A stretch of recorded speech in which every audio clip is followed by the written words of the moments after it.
There's an ancient Greek saying which is, "Know thyself." It was inscribed in the forecourt of the great temple of Apollo. And it was a saying often quoted by the philosopher Socrates.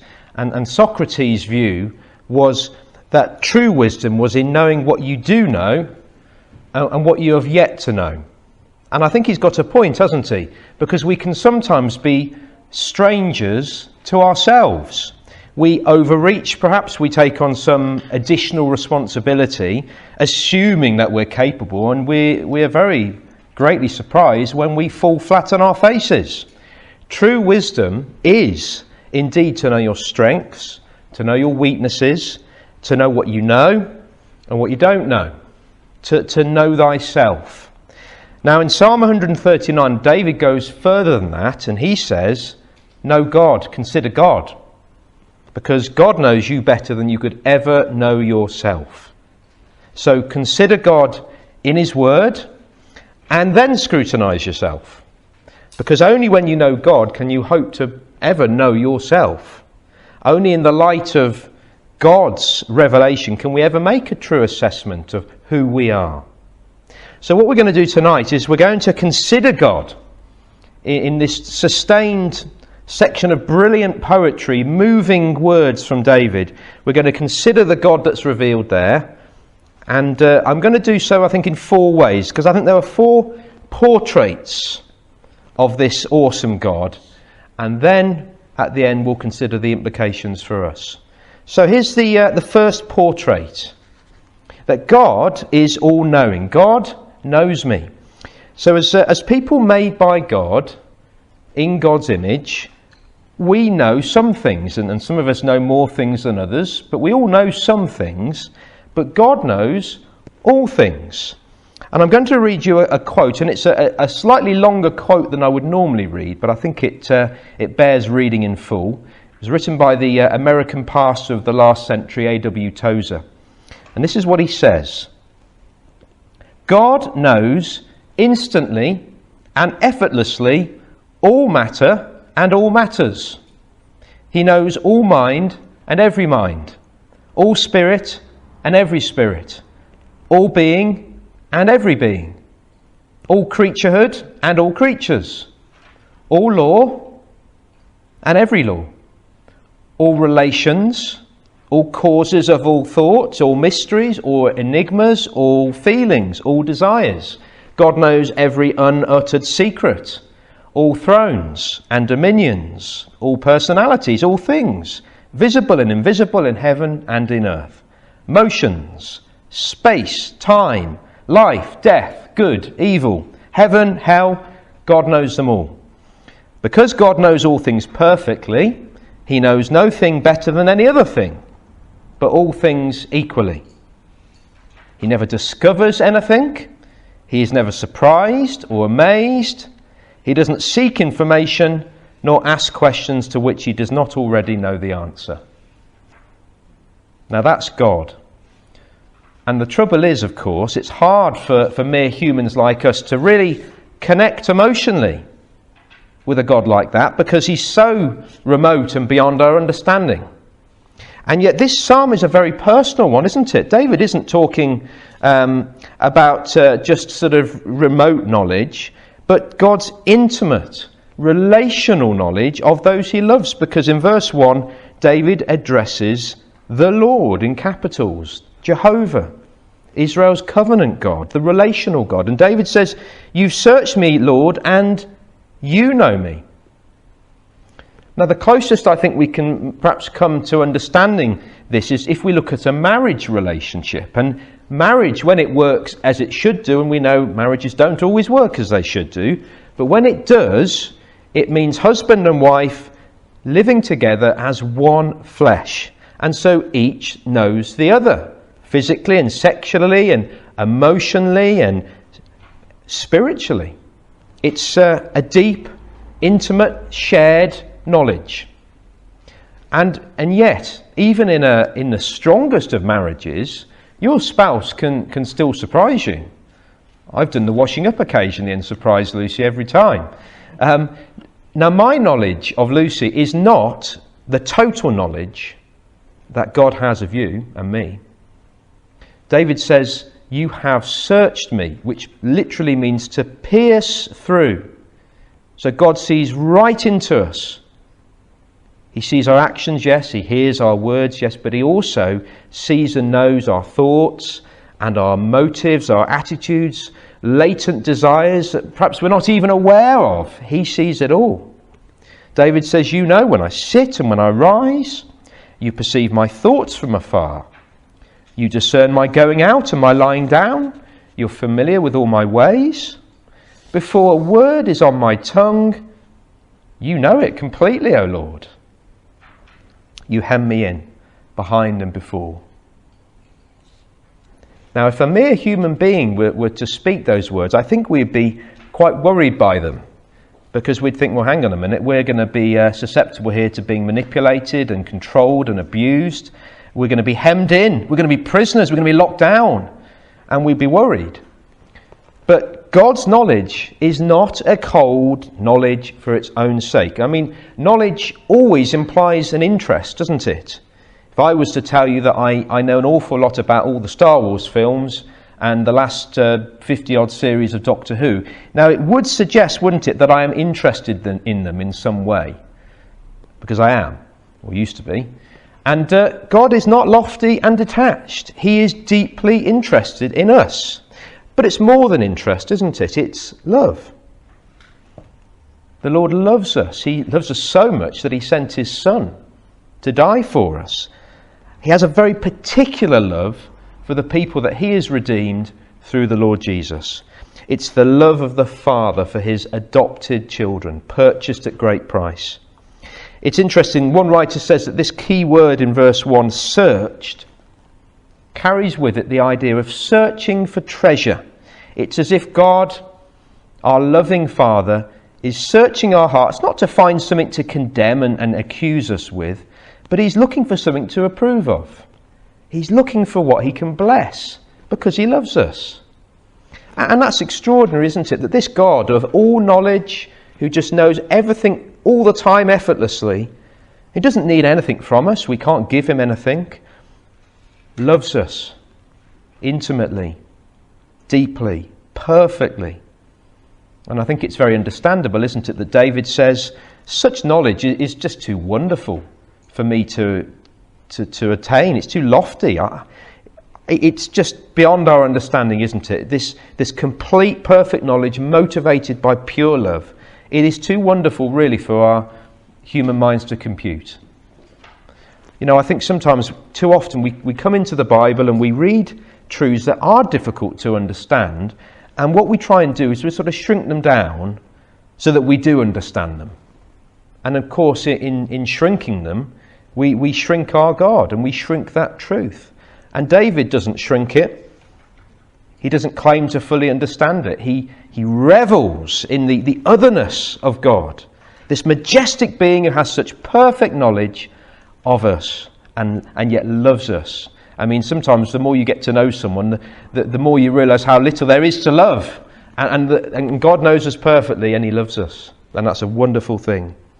Now, if that blows your mind, David is going to stretch our imaginations even further, because he says in verse 7, "Where can I go from your spirit? Where can I go? Where can I flee from your presence?" Now, David's language is ambiguous here. These could be fearful questions, because after all, the God who knows us and searches us is a frightening God, isn't he, for the unbeliever? And what's more, he's a frightening God for the backslider who wants to run from God. Now, David spent nearly a year trying to do this. He murdered a man and he committed adultery, and his unconfessed sin kept him from God. We know about Jonah, don't we? He ran from God's daunting commission. And I think we all know times when the thought of God's convicting spirit brought to bear upon our secret sins is too much. So we want to get out of there. We want to flee. We're not going to go to God in prayer. And of course that's impossible, isn't it, as David shows us here, because God is quite literally everywhere, fully present in all places at all times. He is unconfined by frontier or by boundary. He has no spatial boundaries. And yet that incredible truth, which is daunting for the sinner and daunting for the backslider, is a wonderful truth for the believer who is walking with him. And I think that wonder is the spirit behind David's questions in verse 7. Awe and wonder that for God's children, his loved, adopted children, there is no place where God isn't there, walking with you. And David's going to give us 3 contrasts to illustrate this. So in verse 8, height and depth. If I go up to the heavens, you're there. If I make my bed in the depths, you're there. So if you were able to travel to the farthest reaches of space, or perhaps if you swam down to the bottom of the deepest ocean, God's still there. And in fact, the Hebrew word for depths is Sheol, which in Jewish understanding was the place of the dead, the underworld. And for the believer, of course, as Paul says, not even death can separate us from the love of God. As David himself said famously, even though I walk through the valley of the shadow of death, I will fear no evil, for you are with me. Verses 9 and 10, we've got another contrast. East and west, dawn and dusk. If I rise on the wings of the dawn, if I settle on the far side of the sea, even there your hand will guide me, your right hand will hold me fast. So if you could travel at the speed of light and ride the wings of the dawn, you couldn't outrun God. He'd still be there to keep you safe, to hold you fast. And indeed, in every extremity, in every extreme of life, sometimes we have very sedate times in our lives, don't we? But at other times we have very, very fast and chaotic times when we seem to be going here, there and everywhere, and we hardly have any time. But we never move beyond God's care. He's always there, wherever we are, whether we're moving house, changing job, travelling across to the other side of the world, going through emotional depths, God is there. He's with us. And then the third contrast, verses 11 and 12, darkness and light. If I say, surely the darkness will hide me, and the light will become night around me, or even the darkness, David says, will not be dark to you. The night will shine like the day, for darkness is as light to you. In July 1977 in New York City, there was a power cut, and all the electrics went for a couple of days. And every night of that power cut, there was widespread looting and vandalism and great damage done. Why? Well, because people were taking advantage of the dark, which is what people do, isn't it? The dark is a cloak to evil deeds. And ever since the Garden of Eden, men have been hiding in the darkness from God. And yet there's no hiding from God, is there? Because he's present everywhere and he sees everything all the time. And one day, of course, in eternity, there will be a final reckoning. There will be an accounting of all the deeds that God has seen, good and bad. And yet here's the thing, as believers, people trusting in Jesus, we need not fear that final day, and we need not hide today. Because through Jesus we have been reconciled to God. We've been adopted into his family. And we have free, full access into his presence. It made me laugh last year when people talked about churches being closed and then said, oh, but we can keep the buildings open for prayer. As if, we won't be able to pray unless we can go into the church building, which is nonsense, isn't it? We have free, full access into the Lord's presence wherever we are. We could be in prison being beaten within an inch of our lives for our faith, and yet we could be praying to the Lord. We have access into his presence wherever we are. And however dark it is in this world, and it is very dark at the moment, isn't it? God is present. He sees and he knows and he loves his particular people, his church, and he will hold us fast wherever we are. So God knows us. He knows us better than we know ourselves, and I'm very pleased about that. And he surrounds us. He's everywhere.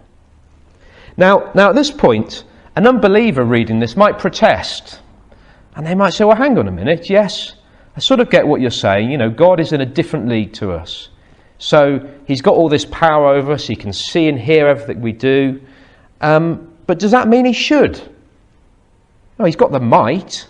Has he got the right? Now, some of you may have heard of the atheist journalist Polly Toynbee, who was once of the BBC. Now she writes for The Guardian, which gives you an idea of perhaps her viewpoint in life.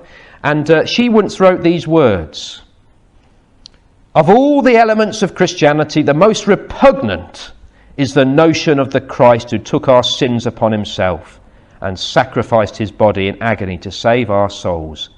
Did we ask him to?"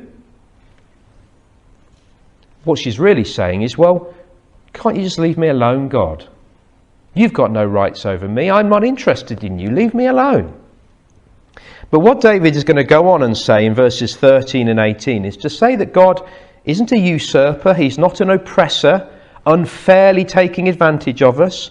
In fact, we have no right to be independent from him, and he has every right to be fully involved in and through and over our lives and active, for the simple reason that he is the creator, the sovereign creator of all things. So he has ownership rights.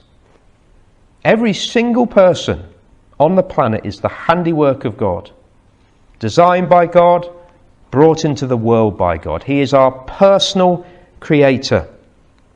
Now, I can remember very well, actually, when Lucy and I first went for that 12-week scan, when Job was just 12 weeks old in the womb, and we could see this lovely little black and white image of a tiny but beautifully formed child in the womb. And the technology is amazing, and it's moved on in the last 7 or 8 years. You can get a 4D colour image now, or whatever it is. It's amazing. But the whole experience I find so moving. You know, certainly in the later scans, you can see this little child in the womb sucking its thumb, kicking around. It's incredible what you can see. And the Creator sees so much more, doesn't he? He sees completely. David is saying that even in those very early days, when even David's own mother wasn't aware that he had been conceived and wasn't aware that he existed in the womb, God saw him, and David was under God's loving care and attention, woven together by God. What does he say? "My frame was not hidden from you when I was made in the secret place, when I was woven together in the depths of the earth." And you know, every single created life is an extraordinary thing, isn't it?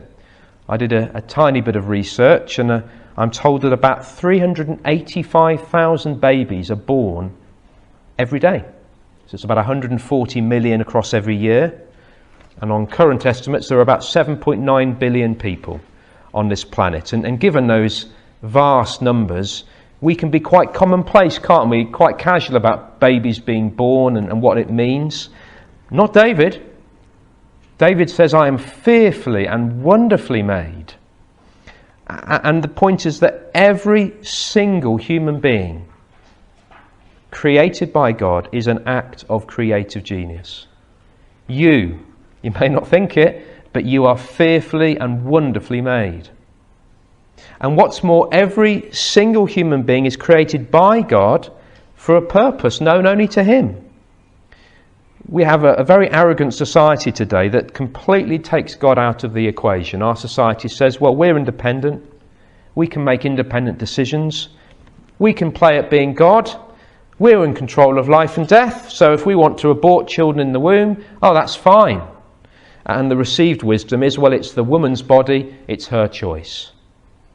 But of course, that woman is not God. And she herself was once but a baby in the womb, created by God. And every single human being was in that position, fearfully and wonderfully made, fashioned in the womb, brought into being because God made a sovereign choice. He chose to create that child. So who are we as people to terminate that child? And what's more, these verses are clear. God's creative genius isn't just the act of a moment. He doesn't just see physically into the womb. He sees the entirety of that child's life, what they're going to grow up to look like, who they're going to grow up to be, what purpose they will serve on the earth. David says, all the days ordained for me were written in your book before one of them came to be. So God doesn't merely create life, he creates a life. He maps it out from beginning to end. Who are we to decide we can just sort of get in the way of that and terminate that because we don't think that's important? Now, I'm not going to make a big thing of this, but I think it is true to say that, sadly, abortion isn't actually a battleground in our society today. The battle was lost long ago. But we've got to remember that God sees and God knows. And that unborn baby is God's handiwork. And though that unborn baby has no voice and no rights in our society, God knows them. He knitted them together in the womb. He loves them.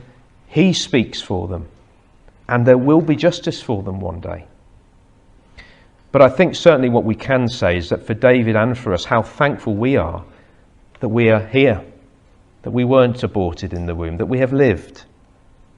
And David's very clear that God's creative power, his loving care, it's not just for the beginning of life. He doesn't just sort of superintend the birth and the conception and then step back.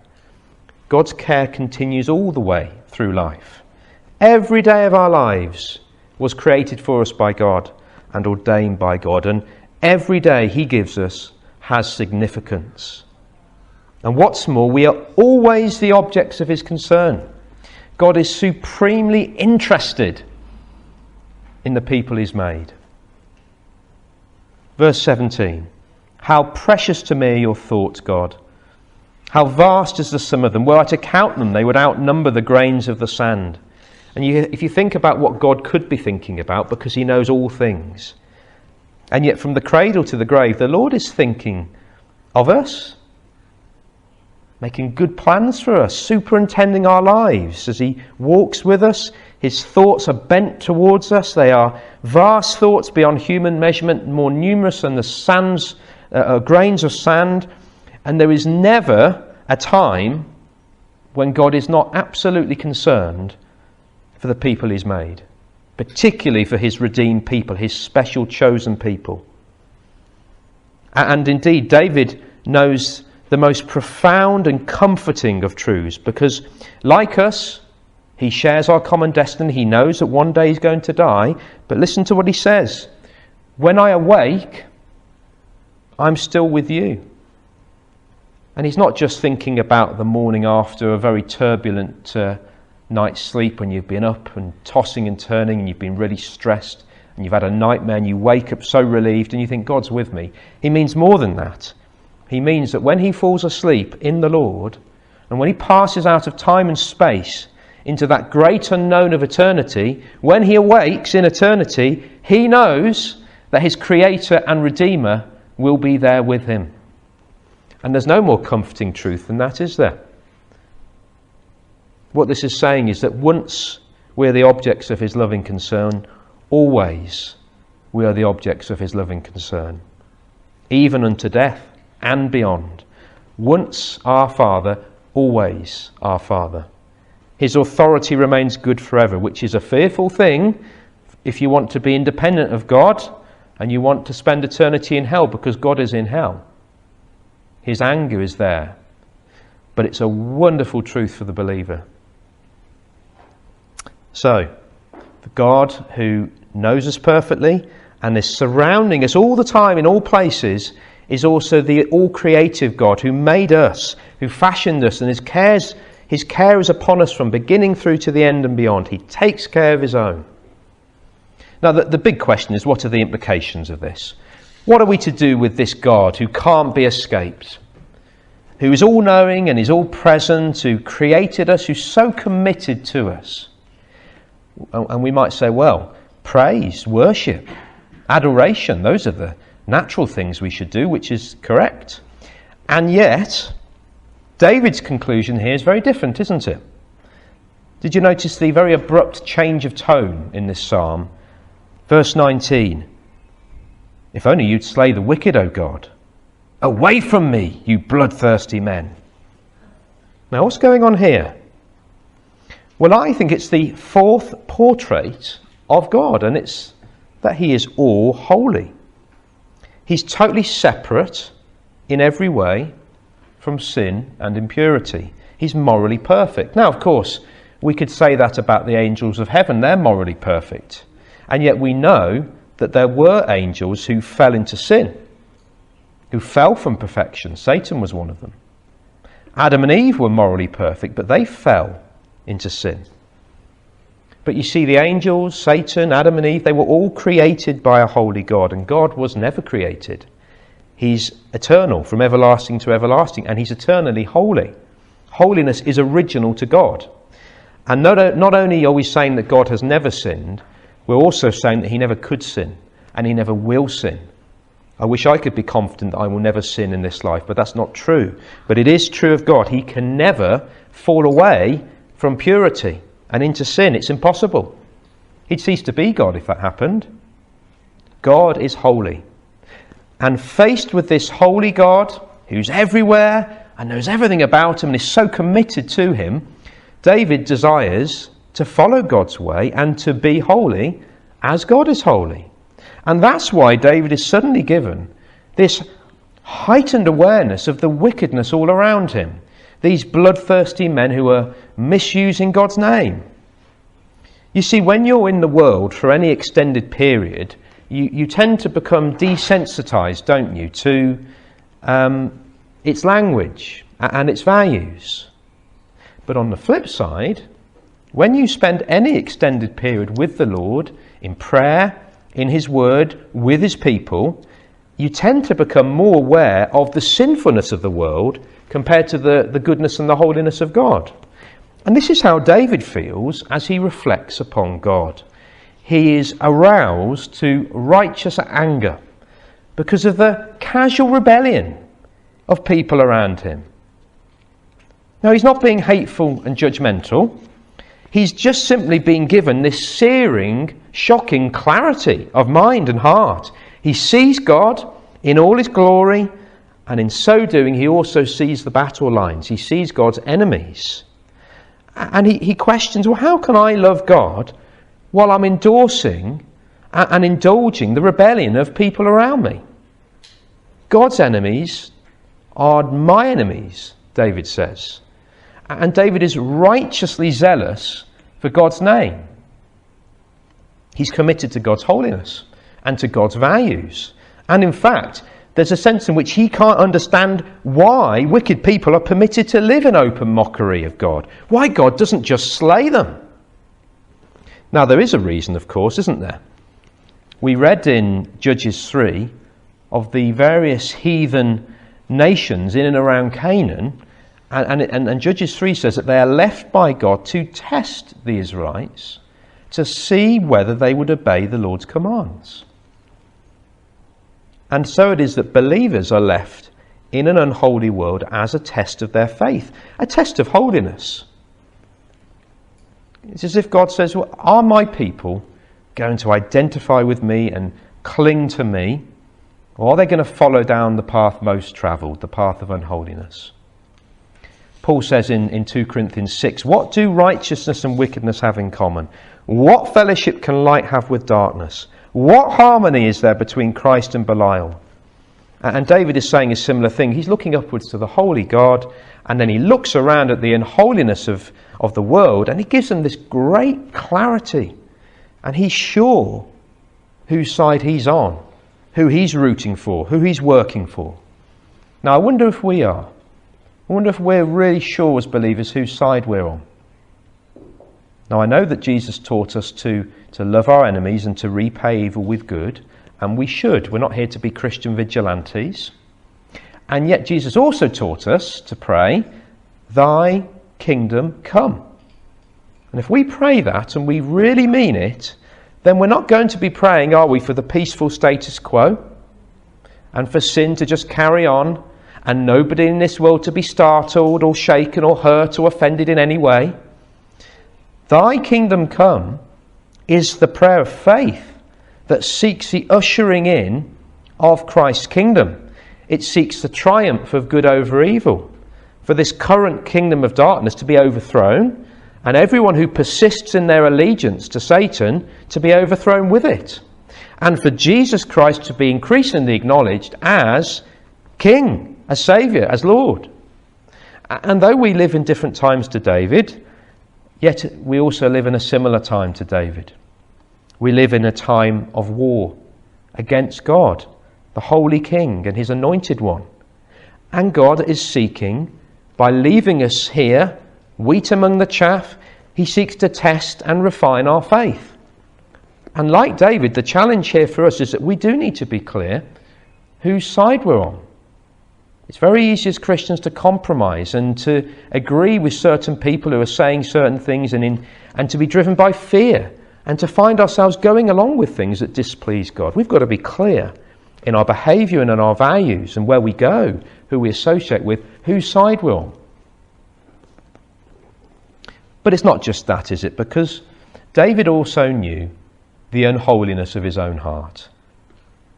David wasn't one of those rather arrogant, judgmental people who are very, very gifted at spotting other people's sins, and surprisingly never ever spot their own. No, David is a man with a tender conscience. Probably David was being accused by these same evil, bloodthirsty men. David often found himself the subject of false accusation because, of course, he was God's anointed king. People often simply made up things about him, and this may have been the case. It's often the way for Christians, isn't it? And yet David knew something else. He knew what he was like inside, and he knew that sometimes it's worse than people know. Sometimes the worst things people can say about you may be ridiculous, but they're nowhere near as bad as what you know is in your heart. And David was realistic about his sin, and he desires more than anything to be right with God, to have a clear conscience, for nothing to interrupt his relationship and his walk with God. And that's why he prays in the face of a holy God in verses 23 to 24, "Search me, O God, and know my heart. Test me and know my anxious thoughts. See if there's any offensive way in me, and lead me in the way everlasting." Do you remember how we started? We said that God searches and he pierces us. He knows everything about us. Well, David remarkably is inviting that same God to search his inner life, to shine his holy light into David's heart and bring to the light any sinful strongholds, any selfish attitudes, any pride. David prays elsewhere in Psalm 19, "Forgive my hidden faults." And by that he simply means that there may be sins that are so normal and so much a part of our sinful personalities that we don't see them. Basically, we would call them blind spots, that they're hidden from our own perception. They're so much a part of us. And so we sin in ignorance and we don't even realise we've sinned. And David is aware of this. He's aware of the unholiness inside him, but rather than concealing it, covering it up with bluster and with pride, David is willing to come into the exposing light of God's word and to say, "Lord, you see everything. You know everything. Show me these things because I'm ignorant. Show them me. Show me myself so I can root them out and I can follow you in the way of holiness." What a thing to pray. It's a bold prayer, isn't it? And it's a humbling prayer. But it is a right prayer. God is great. He's all-knowing, he's all-present, he's all-creative, but he's all-holy. And to encounter that kind of a God and remain unmoved and unchanged, it's an awful place to be. We're sinners before a holy God. The God who wants us to actively be the holy people he's called us to be. And in the light of his searching eye, and in the face of his Spirit, at work inside us, the way of wisdom is not to run, not to hide, not to try and conceal or excuse or justify, but to be open and honest before the God who justifies. Because let's remember again what this psalm teaches us. Let's not forget these wonderful truths. God loves us. He truly knows us and he loves us. He fashioned us in the womb. He's ordained every day of our lives. And we're the objects of his unceasing concern night and day, the God who never slumbers nor sleeps. And most of all, the measure of his love is that he gave his precious Son for us at Calvary. So when we ask him to search us, we don't need to fear it. There's something at work, isn't there? They call it 360 sort of feedback, where you feedback to someone else, they feedback to you, and you're very honest. And sometimes you're not sure you trust that person to give you critical feedback. It could be very, very hurtful, and they might have got you wrong. Now, it's never the case with the Lord. You can trust him. You need not fear that exposure, because you're safe with him, because your sins have been taken away by Jesus. You're not condemned, but the Lord wants to refine you and make you more like his Son and make you holy. Come to him. You are safe to come. Remember what David says in Psalm 32, "You are my hiding place. You will preserve me from trouble and surround me with songs of deliverance." Now I pray for each of us that we will know that same measure of joy and peace within our hearts, as we don't run from God in fear, but we draw near to this awesome God. And in learning more of him, we learn more about ourselves and our need of him, and we keep coming to him. Amen. Amen.